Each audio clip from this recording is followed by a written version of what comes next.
"Gentlemen," he said. Jem and I again looked at each other. Atticus might have said scout. His voice had lost its avidity, its detachment, and he was talking to the jury as if they were folks on the post office corner. "Gentlemen," he was saying, "I shall be brief, but I would like to use my remaining time with you to remind you that this case is not a difficult one. It requires no minute sifting of complicated facts, but it does require you to be sure, beyond all reasonable doubt, as to the guilt of the defendant. To begin with, this case should never have come to trial. This case is as simple as black and white. The state has not produced one iota of medical evidence to the effect that the crime Tom Robinson is charged with ever took place. It has relied instead upon the testimony of two witnesses whose evidence has not only been called into serious question on cross-examination, but has been flatly contradicted by the defendant. The defendant is not guilty, but somebody in this courtroom is.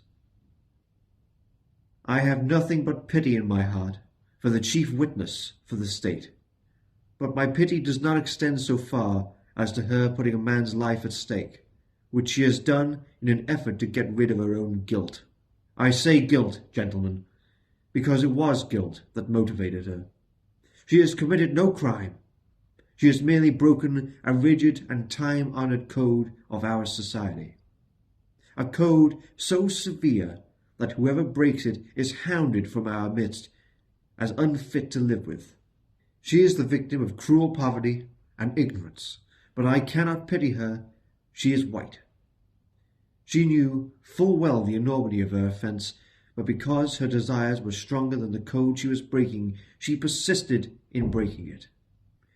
She knew full well the enormity of her offence, but because her desires were stronger than the code she was breaking, she persisted in breaking it. She persisted, and her subsequent reaction is something that all of us have known at one time or another. She did something every child has done. She tried to put the evidence of her offence away from her.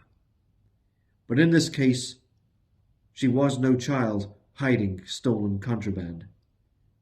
She struck out at her victim. Of necessity, she must put him away from her. He must be removed from her presence, from this world. She must destroy the evidence of her offence.